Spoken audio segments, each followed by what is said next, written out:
Welcome, my friend, to Next Level Change Success. I'm Therese Pares, a change strategist and practitioner with over 20 years of experience designing and delivering impactful change programs across various industries.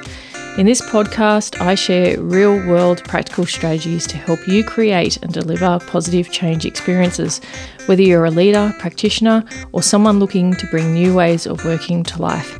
In today's fast-paced world, change is constant.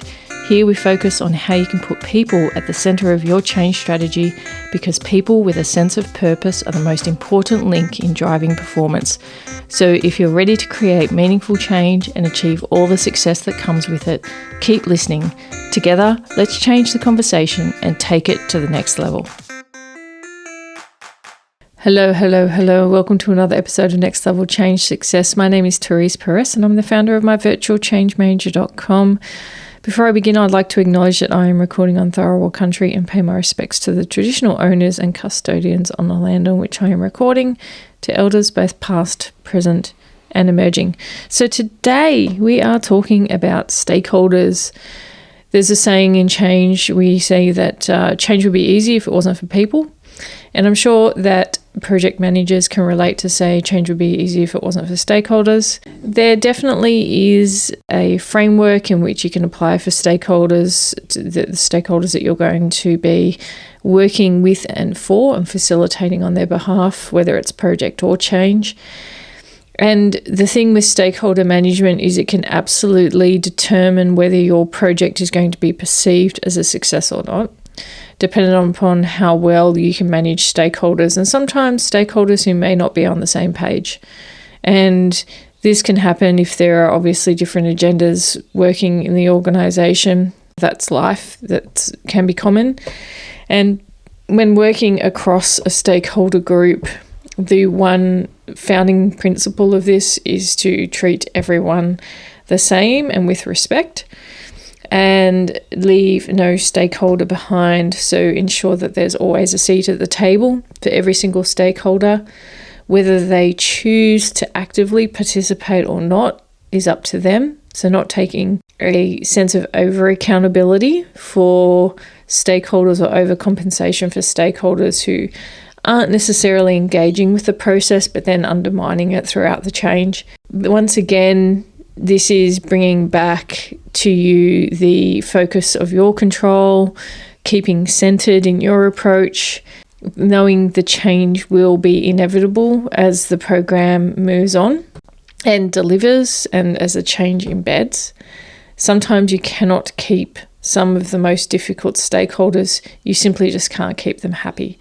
And this really does tap into sometimes people's need to be seeking approval from others, wanting everyone to be happy around the table. I've always been someone who is okay if there's tension in the room, if there's not necessarily agreement in the room, because it's not my role to be Switzerland and to make sure that everyone's getting along or that everyone agrees with things. My role from a change perspective is to ensure the people who are going through the change are well engaged, well informed, and that my stakeholders, say within a steering committee environment or a project board environment, are informed about risk and can make decisions as they need to and are engaged and lead the change as best as they can. So making sure, if you're in that position of facilitating the project forums or the change forums, is making sure that you're not getting attached to appeasing everyone. It's about trying to achieve discussion, trying to create those aha moments potentially with stakeholders who may not have been through this process before, so that they understand their roles, they understand what's at stake. If it's a major transformation piece, certainly getting a certain level of engagement is important. And sometimes the business won't, or the stakeholders, and if they're senior executives, they might be busy on strategic items which are taking a priority. And so they're going through the motions in a project committee. If everything's on track and everything seems to be going well, that level of what can be perceived as disengagement, don't attach to that, or don't feel that that's a bad thing. it's definitely part of not raising or needing engagement in every single meeting, or needing passion expressed in the way that you want passion to be expressed. Every stakeholder, just like every business area when it comes to change, every stakeholder might be a little bit different. They certainly will be a little bit different. Neurodivergence plays a part. Everyone's brain works differently. Some people like information beforehand. Some people will never read that pack when you send it through prior to the meeting. They will sit and listen during the meeting, and then someone might perpetually ask questions after the meetings because they don't feel comfortable doing it in that forum. There's all sorts of dynamics that can play out. Thus why it's really important that you're not necessarily attached for everyone to agree with you. You're not attached to everyone to approve of everything that you do, but you're simply looking for discussion, engagement, whether it's in the room, outside of the room, to keep the piece of work moving forward so that you can implement within a reasonable risk threshold with a degree of ownership. So let's go through some of the key tactics that you can do with stakeholders, or a bit of a framework that you can apply for stakeholders. When identifying stakeholders in relation to a change, so you're looking at people who are impacted, you're looking at leaders of those areas, you're seeing if they're actually on the steering committee or the project board for the piece of work, so that they do have a decision-making right, or they do have a consultation need, that's obviously recognised and actioned. I use an ICE framework, so inform, consult, or engage. There might be some stakeholders who don't sit within your project environment, but they need to be informed about what's happening on the program, because ultimately it might impact them or have a subsequent impact, or even a close connection. They might have a close connection to the areas that are impacted, so therefore it's good that they're kept across what's happening in the event that there's any flow-on impact that we haven't been able to clarify or confirm. And so you're just keeping them aware of this is what's happening. So you can categorize some stakeholder groups as an I for informed. Then there'll be the next kind of group of stakeholders who do need to be consulted. And that's getting feedback, that's kind of briefing and getting frequently asked questions from them. Might be some, once again, they are not the core players, but they have a degree of investment in the processes, for example. So they might be a link in a chain on a process that's going to be impacted as a result, as a flow-on effect of the change that's happening to the core group, who you need to engage and who you need to spend time with, and who you need to ensure that the leaders are owning and driving the change. They're sometimes predominantly the sponsors of the project, because they are going to be receiving the change. And in fact, let's talk a little bit about that, because I think it's important that most project structures are actually flawed from a change perspective on how they're set up, because there's not enough business stakeholders oftentimes in major IT programs. And business stakeholders are the ones who will be receiving the product. So if they are the groups who are going to be using the new technology, so sometimes it's the CTO who is the sponsor of the program, but the user of the actual technology is going to be the business. At some stage in those steering committees, there needs to be strong business representation, because they want to be assured not that technically it's going to work, but that the technology is fit for purpose for their department, for their section, for their group. So important that there is strong representation, if not co-sponsorship, between the business and IT. That's quite ideal when it comes to IT, major IT programs. So the groups who are going to be impacted the most are the ones who require the E in ICE, which is engagement. And if you think about engagement, and engagement of its general term is about commitment. It's about co-design, it's about commitment. There would be co-design of training, testing of that training with those groups, a whole bunch of different activities you would do with them versus the informed group. Now let's talk about talk a bit about stakeholder groups, but let's talk about stakeholders as individuals. If you are holding a change governance forum, or if you are holding a steering committee, You want to make sure all the way through a project or program that your stakeholders are kept up to date. There might be some particular stakeholders, and this all comes down to how people absorb and engage with information. Some stakeholders may not really care too much. They might show up to a meeting, and sometimes they may not show up to meetings, or nor send a representative if they're kind of in that bit of the informed group. And this is where your ranking or your categorization of your stakeholders is important, because if you had a major stakeholder who was highly impacted and they weren't turning up to meetings, that's a problem. That means you need to go and seek them out, because sometimes you have to go the extra mile for stakeholders to get them engaged and to discuss why you feel that they need to be at those meetings and why you need their support. Sometimes you need to spend extra time with them to explain why you need them to attend the meeting. It might mean that you have to reset the meeting agenda. It may mean you have to change the time of the meeting. It may mean that you have more frequent meetings, half-hour blocks with the stakeholders.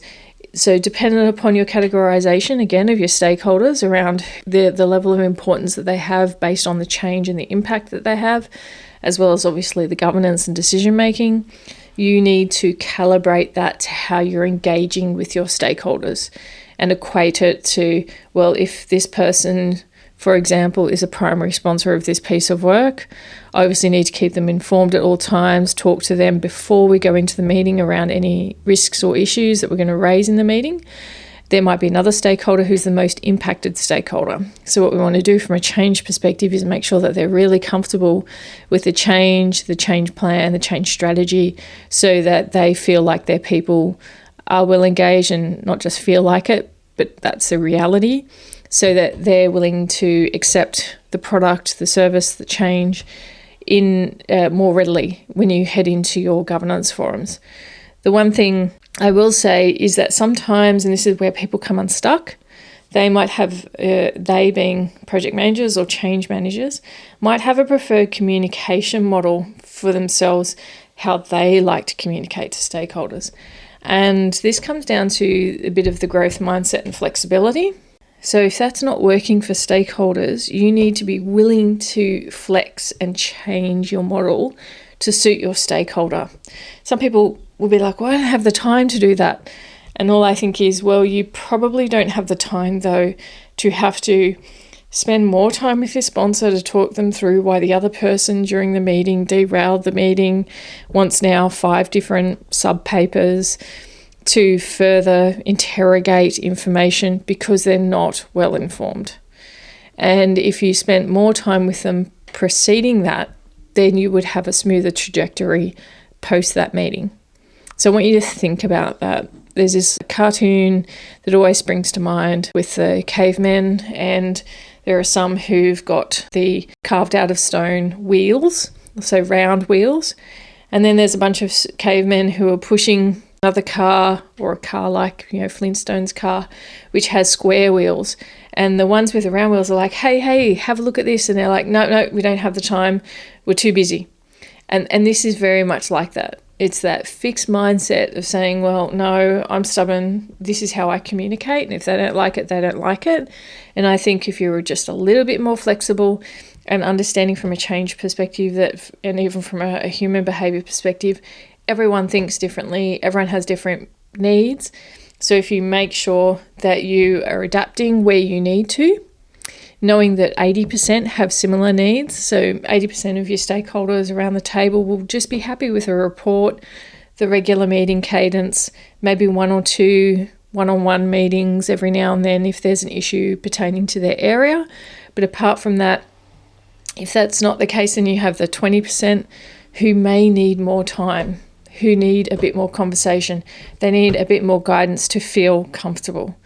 And if you don't do that, it's going to continue to cause issues. They're going to, in meetings, challenge everything, versus if you spend a little bit more time with them and prioritize that, it may make your life easier.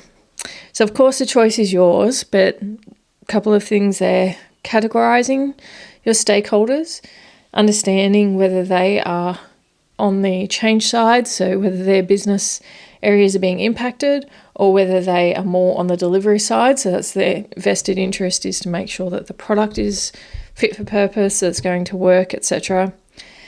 And communicate appropriately. The other thing is there is always a standard baseline level of communication when it comes to change and projects. And I'm not talking sending out a newsletter every week. It's definitely from a stakeholder perspective, not necessarily from a general change in communications perspective. But if you're finding you've got a small piece of work, it just never hurts at the end of every fortnight or the end of every week just to send a bit of an update email. This is the progress we made this week. This is where we're up to. And sometimes fortnightly is enough, sometimes monthly is enough on the alternate kind of weeks versus a steerco, that you would send out a general communication to the project stakeholders and say, this is where we're progressing, just to give everyone a general update. If you have any questions, just reach out. And then as you're getting closer to go live, your reliance on that kind of email update might increase to weekly, just to give everyone like the at that stage you'll be troubleshooting, you'll be resolving issues, and then when you of course meet for your pre-go live meetings or your readiness meetings, then everyone's well informed if they so choose to read their email. I know that most senior leaders don't, but the particular ones who sometimes want detail, they will read those emails. And it also helps because when you're in the meeting, you can say, yeah, I sent this an email about this issue 2 weeks ago. This is where we're up to with this. And so people are like, oh yeah, cool. There is a communication flow. So they're not thinking that they're sitting in a void of no communication, no response, because people can get quite uncomfortable really fast, especially as you get closer to a go live. I've had another episode where I talked about this, around the courage that it takes for leaders to push a button and to say, yep, let's go. Let's get this rolling out, because it does take courage. And the nervousness from an anxiety perspective almost, prior to a go live, it really starts to increase and everyone can start feeling nervous. And so from a change perspective, it's really important to placate that and to almost diffuse that anxiety. And the way you do that is through increasing your communication with your stakeholders prior to go live. Last thing to highlight is the no surprises policy. And I really live by this. In steerco packs, in communication, in short updates, if you need to sit in front of your stakeholders and have a quick conversation with them, there should be no surprises to them when they're walking into a steerco meeting. There should be no surprises about what risk there is heading into a go live. And this is where most projects oddly do come unstuck, where all of a sudden, and I don't know if you've ever seen it, I certainly have in my career a number of times, where there has been kind of green on the project for a period of time. And then all of a sudden there's a bit of a disparate narrative that's coming through from those who are working on the project. And you're starting to hear rumblings, is what I call them, or a bit of the contradictory message. So you've got this green report saying everything's on track, but when you go and talk to the people, the change person's starting to get a bit unsettled because they're like, we're raising all these things and there don't seem to be answers. Business stakeholders might start getting a bit unsettled. We're not sure about the progress, like we haven't had as much engagement as we would have expected, haven't seen the product, whatever it may be. And yet the PM or even the change person is saying that this is green, like we've got it under control. When there is that mismatch of messaging and non-alignment of messaging, you need to do a deep dive as soon as possible, because there's obviously something going on, something's not adding up. And typically when something's not adding up, and culturally sometimes from a project standpoint or an organisational standpoint, the sponsor might be saying, no, put it as green, when maybe the project manager is saying it should be amber, or we're heading to a red because we haven't been able to get these decisions or whatever it may be. So you want to make sure from a communication standpoint, when I talk about the no surprises policy, always make sure that risk register works for you like from a project or change perspective. Be honest, be upfront, be transparent. If there are decisions that are not being made, or if there are controversial decisions, use that decisions log, track it just so that it's written. If it's something you're not sure about, absolutely note who was in the room when the decision was made, on what date, because if it gets questioned later, and I think a lot of the times you might agree with this, that you kind of sense when something's going, decision's been made, and you think, I don't think they quite get it. And in future, when we revisit this, I need to be able to put my finger on, this is when the decision was made, and this is why. And yes, we can change our mind, but there might be repercussions to the actual project or program, and there could be subsequent costs with that. So making sure that your processes work for you to be able to manage your stakeholders effectively is really important. But transparency, this is where risk management has to be really to the fore.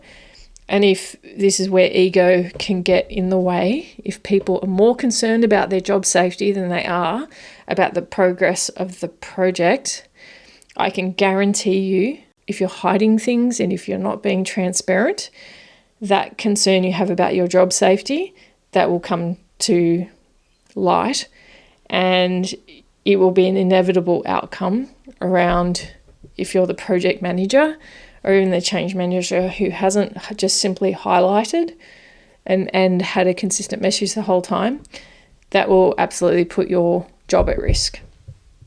So it doesn't serve a purpose to hide things. It doesn't serve a purpose to gloss things up. And if your project sponsor wants to do that, sure, they can do that. But I think there's always a way where you can get to a midway of, this was my original report and this is what was tabled, if anyone ever asks. And especially if you flip from green to red pretty abruptly, versus, it was green, and showing that actually you're probably not aware of how to use those indicators and how to assess the progress of the project or program. So the no surprises policy means that you never go into a forum where your stakeholders aren't already aware of what's going to be discussed there if there's going to be a controversial topic. That if you're going in with some information, you want to make sure that everyone is well across it, and that you have also sought out the views of those really high key stakeholders to make sure that you can get a rigorous discussion happening and a way forward that's decided upon. That is how you navigate stakeholders. That is how you navigate the complexity of some of the programs. And without a categorization, even if it's within your head, of your stakeholders and how you're engaging and why you're engaging with them, then you will absolutely come unstuck, or it will be ineffective with how you're dealing with stakeholders. And sooner or later, they will point the finger to, unfortunately, to yourself around the inability to communicate or to engage appropriately. So it's worth utilising this framework if you're wanting to have a look at how the categorization works. Jump over to my virtual change manager. There will be a link in the show notes to link through to a very simple stakeholder matrix so that you can categorize your stakeholders. Okay, so I hope this helps. If you're having a few issues with your stakeholders, consider, if you haven't already, how you categorize them, your approach with them. What are they needing? Not necessarily what are you willing to offer? And how can you flex to make sure that they are getting what they need? Come to myvirtualchangemanager.com. Come and have a look at some of the free resources and tools that we have. We also have courses that are starting to spin up. And if you're looking at change fundamentals, absolutely. Change for non-change managers, come to myvirtualchangemanager.com. That's what we're there for. And I hope you have a wonderful day. Thanks for listening. Hi, it's Therese here again. I just wanted to mention that we have the Change Intelligence webinar series happening this year, and you don't want to miss out on any of the topics that we're going to cover. It's a live webinar series talking about change resilience, change frameworks, connected thinking, how you can change your mindset and the mindset of others, behavioural change and what that can offer. If you don't want to miss out, then come to myvirtualchangemanager.com. Just simply register and we'll let you know when the next webinars are happening so that you can come along. Spaces are limited, so be sure to jump across and register as soon as you can, and you'll see some of the topics that we're going to cover. I hope to see you there and to continue to work with you to create positive change experiences.